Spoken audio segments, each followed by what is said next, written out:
When I heard, I mean, actually, to be honest, one of the first things I did when we were planning our FESPA, I was pushing some information on LinkedIn saying that we were going to be here covering for live.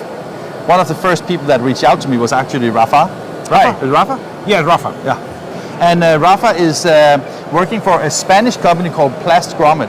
And when you see, in a moment, we will have a demo, but actually when you see a machine like this, you would have thought there was a lot of people with this kind of technology, but you are almost alone, right? Yeah, we are actually the only ones showing on FESPA this kind of technology that is trying to solve for customer, issues, because we are trying to optimize the finishing workflow. This is always the bottleneck and the pain for the customers. So we are trying to make it a bit more efficient. That's the idea behind it. And if you look at the market, before we talk about the market, basically, when you see all the banners hanging outside in all kind of weather conditions, they need to have some kind of strings to them or something like that. And you're specialized in making sure that you ensure the holes to be. Yeah, we are specialized. You probably explain better than me, right? Yeah. You print the banners, but then you have to make a reinforcement on the edge so the eyelet doesn't get loose. That's where we are. We do a reinforcement with the machine, okay, and then we insert the eyelets afterwards, because nobody wants to have a banner that is going to fall down, because the banner is going to rip off if it doesn't have the correct reinforcement over the edges. Okay. So, I mean, what if people don't have machines like this? How do they do it then? Is it manual work? They do it on a manual way. Okay. You can have, on one way you can have a welding machine, and then you can take the banner, you have it on the welder, and then you have to roll the banner again, take it to an eyeletting machine. But the advantage of this process is that you have both things together. Yeah. So you have hand welding and eyeletting together, plus slitting on the back. Okay. So we are putting 3 different processes in line in order to make an efficient process for customers. And that basically means that with an investment in one of your machines here, you can basically automate a process today that is very labor intensive, right? Very labor intense and slow. Both things. Yes. So it's kind of strange to think of that nobody is really in this market. Is it because they're not exhibiting, or is it because you are pretty much alone? We are very much alone. Okay. And all the developments we are making is because we are following, customer demands. Yeah. Customers, they will come and say, okay, I would like to have whatever. And then our engineers, they try to figure out if it's possible or not, if we can make it viable in terms of economics. And then, from one year to another, we come always with something new, following just customers, not because we are the smartest guys in town. Tell me a little bit about your history, because how did you get into this market? Oh, it's a long story. But to make Bring it short, on to me. We come from the plastic industry, and we were the first ones making eyelets in plastic, not in metal as everybody. We saw that there were some, niche or specific advantages for clear eyelets, as we like to call them. One is that you can see the color printed underneath, so the banner looks much better than with the metal ones. Okay, and also all the recyclability, environmental aspects, that is becoming more and more important for our product.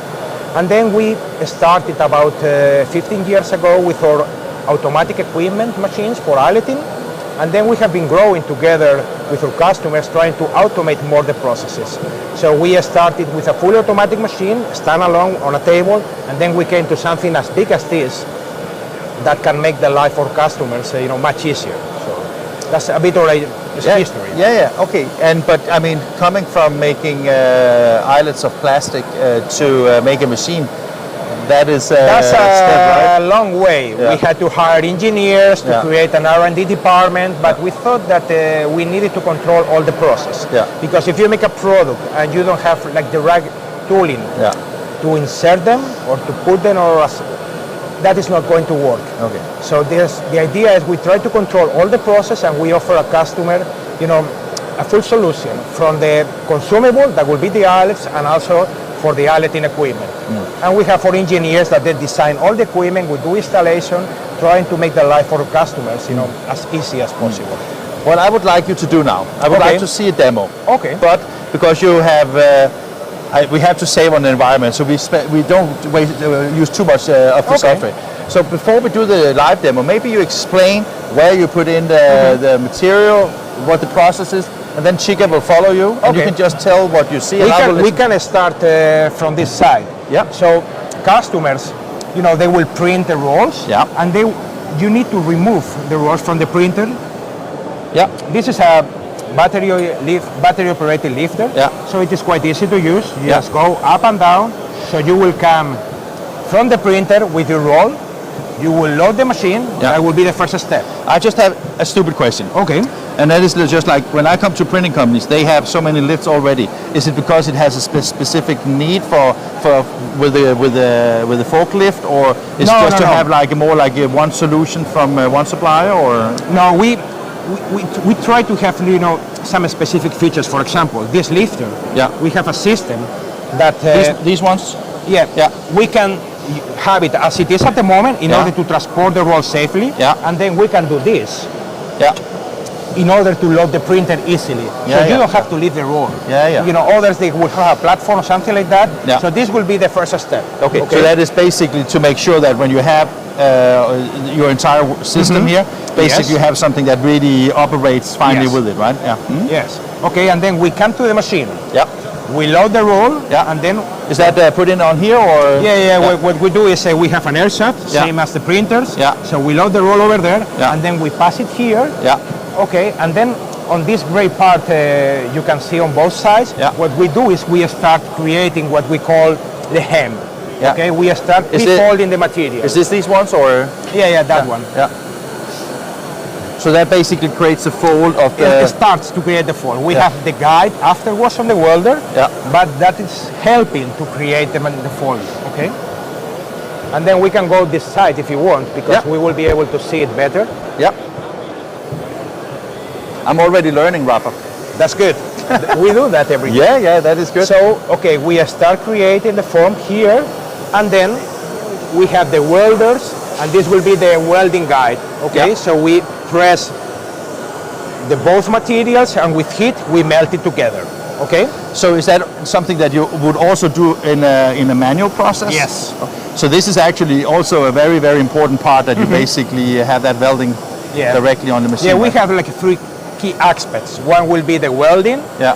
eyeletting, Yeah. and a slitting. Yeah. Okay, this is the welding model where we do the reinforcement of the banner. Yeah. Okay. Great. Once the banner is already welded, okay, you can see Can it I ask you here. a question? Yes. I said I want to learn. Okay. I can see on your machines that it's built in modules. Is Yes. that basically because you can then customize it to a specific printer's need, or is it because you want to be able to extend it in future with other The functions, idea or? behind this is that we have to transport it easily, and Okay, also so we it- have to assemble it easily. Ah, okay. All the machine, we have quick connections in terms of electronics and also pneumatics, and also these clamps. So installation, it takes only 1 day. Ah, that's nice. one of the advantages. Yeah. And then we can, when we install a machine like this, we do 1 day installation, and then we do training. That is the key part. Of course. Not the installation. Like itself. always, right? Yeah. And then once we have the reinforcement, we come here. You see that we have some marks printed on the banners. Yeah. We Is have that, so that is something that the printer does Yes. in the pre-press, basically. Correct. Right? Yeah. So we have a camera to read the registration marks, Yep. and what we are reading are the eyeletting marks and also the cutting marks. Yeah. Okay, so the system knows where they have to set an eyelet Yeah. and when they have to cut. Yeah. And you have two. Is it because you always trim 2 times, or? I will show you in a second. Okay. But let me point out something. Yeah. You see that we have a dot here. Yeah. Okay. And then we have a cross Oh, here. Yeah. The reason why we have 2 different marks is that on this machine we are going to finish the long edges of the banners. Okay. If we set an eyelet here, we won't be able to make the reinforcement on the other machine we have behind. Ah, so that's why. Okay. So we have a mark that the camera is going to read it, but it's not going to do anything with it. But we will use that mark on the other Other machine, machine. for the operator to know where they have to set the eyelet. Okay. Okay. We Let's can check see- that afterwards, right? So we Correct. can- yeah. Yeah. So we come here and we have 2 multi-press eyeletting machine, okay, that they are controlled by the camera. Yeah. So they know exactly where they have to set the eyelets Yeah. on both sides at the same time. Yeah. Okay. Then we have the welded edge, we have the eyelets. Yeah. And But then before we- you move on, I'm really Yes. curious because I thought this was so analog, but then I see a very nice computer screen here, right? Yeah, and I mean everything is easy to use, and also one of the advantages we have is Yeah. that we can connect to the machine from our factory. So if you have any kind of So if you're problems or remote, you can engineer basic- remotely, Ah. they can change the marks you need to read, and they can, sometimes the manufacturers of the engines, they will tell us you have to do, the firmware, you have to update it. So that is possible to do everything remotely from a factory in Alicante. So we don't have to travel, which is an advantage. Yeah. Unless it's for good wine and good food. Always. Always, yeah. Okay, so now we're at the end of the machine. We are here on the end of the machine. Yeah. So we have what we call a double cutting system. Yeah. Instead of having a single knife, we have a set of 2 different knives. Yeah. Okay. And what we do is the camera is going to read these marks, Yeah. and the knives are going to cut here and here. So on we the do outside this. of each. So and the distance to the line, is that set by software or? Yeah. It's fixed. Yeah. But the advantage of this is that there are no visual marks of cutting marks on the banner. On the banner, yeah. So because the banner can move a little bit. Yeah, and, we leave the banner, the marks inside. Yeah, Okay. yeah. And then on the finished banner, you have no marks. Yeah. Okay. That makes sense. Yeah. We made this following, some customers that at the beginning we were using a single line, Yeah. and then we were cutting right in between, Yeah, so you were yeah. able to see the mark in one On- banner and on on the the other. other, yeah. So our team So decided. double shit, basically. Yeah. You can say that, right? So let's see the machine. But Okay. before it runs, I'm just one more question. So Okay. how fast is it? Very fast. Very fast. Just to give you an idea, a 50-meter I mean, roll. I like that answer. That's a salesman's perspective, right? So it's very fast. As It fast is as you very want it, fast. right? No, it is very fast, because just think about how much time you are going to invest when you need to make welding, eyeletting, and slitting manually. Yeah. A 50-meter roll, it will take about 7 minutes to get finished with all 70? no 7 7 minutes. with all the 3 different processes. In manual? Or I would say 3-4 hours at least. Wow. Yeah, Okay. because actually, one of the advantages is not that we are only putting things together Yeah. in order to be more efficient, Yeah. is that we don't have to move the banners from one place to another. the next one, So, So basically, you can say with that speed, and of course there's some investment to it, it's mainly a question about how much you produce daily in order to justify the investment, right? we have customers that they produce, they print 24 hours, Okay. and if they don't have this kind of system, they Yeah. won't be able to finish Precisely, manually their jobs. Yeah, because if printers are getting faster and faster, if they have to still Just manually we do have things. customers that they are using 5-meter printers, Yeah. and they are printing multi-roll with 3 rolls. Yeah. So that's a huge output. End of the day. Can you do different widths or is this the width? Okay, so you we can, manufacture the machine in 3 different widths. Yeah. We do it in 1.6, Yeah. 2.4, and 3.2, Yeah. but we are always adjustable. So Okay. we can You can always go smaller, Yeah. yeah, okay. Okay, let's see it run, right? Okay. Ruben, we are ready to go. So you're the one that is clicking the start button? He's Fantastic. our head of engineer, Yeah. so he's the one that designs all our equipment. So we have to move it, follow the process from the beginning, right? Okay. Yeah. Let's do that. Yeah. So you see that we are creating the hem Yeah. on the gray part. Yeah.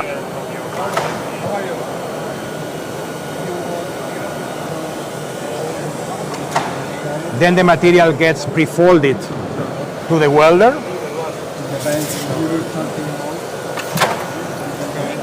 What we do here is we accumulate the material because we have to stop the banner for eyeletting, but we don't want to stop the welding. Okay, we want Okay, to so there's weld all like a the way. buffer basically. Yes. Yeah.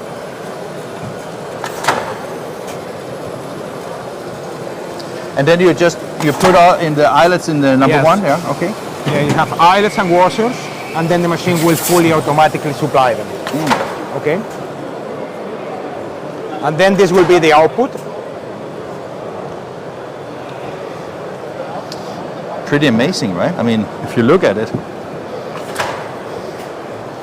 Now we see that there is a cutting mark coming over. Oh yeah.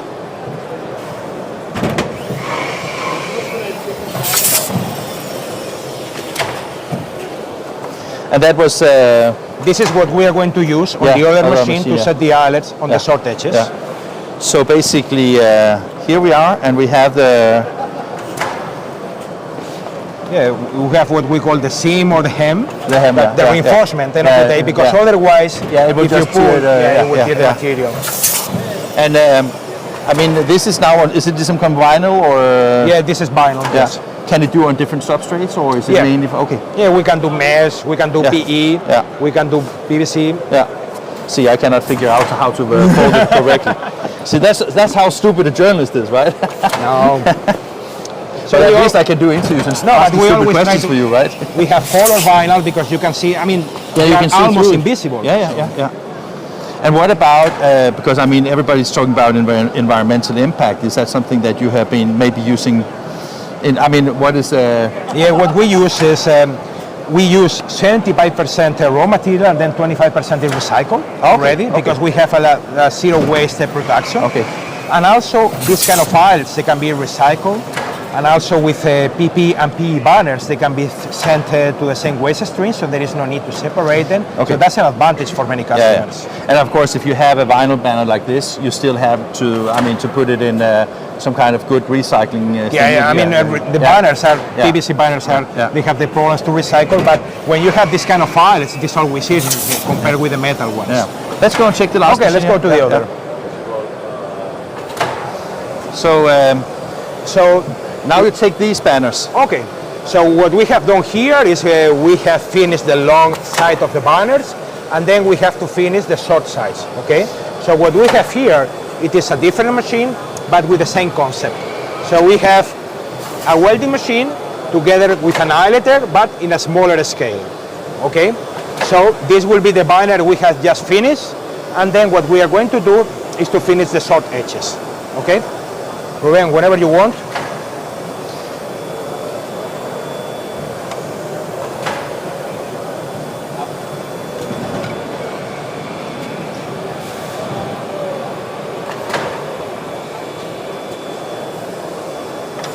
We are setting the eyelets on the corner. This is the eyelet that we didn't set on the other machine, because otherwise we won't be able to make the folding. Okay. Okay, so that's the end of the... Yes, it will be the end of the banner. Let's say. Okay, I understand that. Yeah. So basically, when you sell this, if you want to have full productivity, you would basically need to have two machines, right? Sometimes the customers, they will use their existing equipment to finish the short edges, but thinking about efficiency, it will be better to invest in this kind of machine, because we are putting together two different processes. Yeah. Obviously, you need an operator here. Of course, yeah. But it is always But faster. on the other hand, since this is so automated, you don't need an operator doing that, of course, right?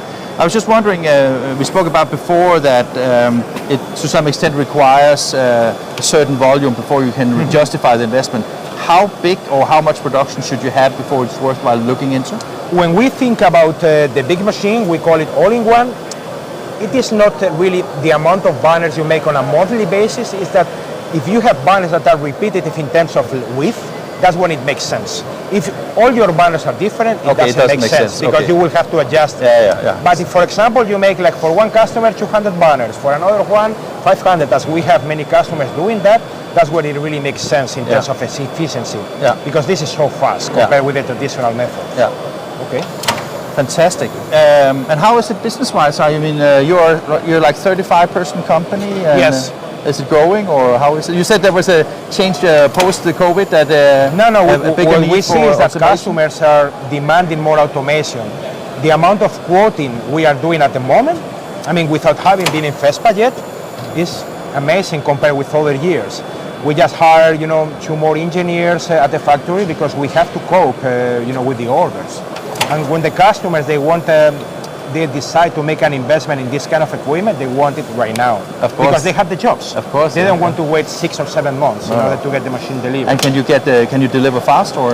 Let's say that on normal times before COVID, they were 3 months. And now it is run about 4. But we are creating a new process that we will be able to deliver machines in just about 2 months. When I look at the machine like this, it seems that there's a lot of iron work in different shapes and bending, things like that. I think take that as a lot of processes developing going into making the product, right? Or one of the, let's say, secrets of our company is that we design all the equipment. Everything you see here, it has been designed by our engineers and assembled by us. We don't have CNC equipment, laser cutting. We subcontract those parts. But all the design, that is the key part of the process, we do everything. And we have very experienced people with background in laser cutting and things like that. So when we design something, we know from the beginning how it has to be made in order to be cost effective. Okay. Fantastic. Rafa, I think it was great meeting you. I think it was great to learn. Thank you for coming, really. Have you seen anything like this, Chica? I don't think so, right? No? He's shaking, nodding his head. So thank you for your time. It was great. And nice to see you, really. Nice to see you too. And thank you for Inkish for coming here. Okay? Always. It was great to see you. Thank you. So Now, I said EFI before, that was a lie, because I screwed up the planning, so to speak. I didn't screw up the planning, I screwed up my memory. So now we're going to EFI for the second last live broadcast of today. So from here, from PlastGrommet with Rafa, thank you very much. Thank you.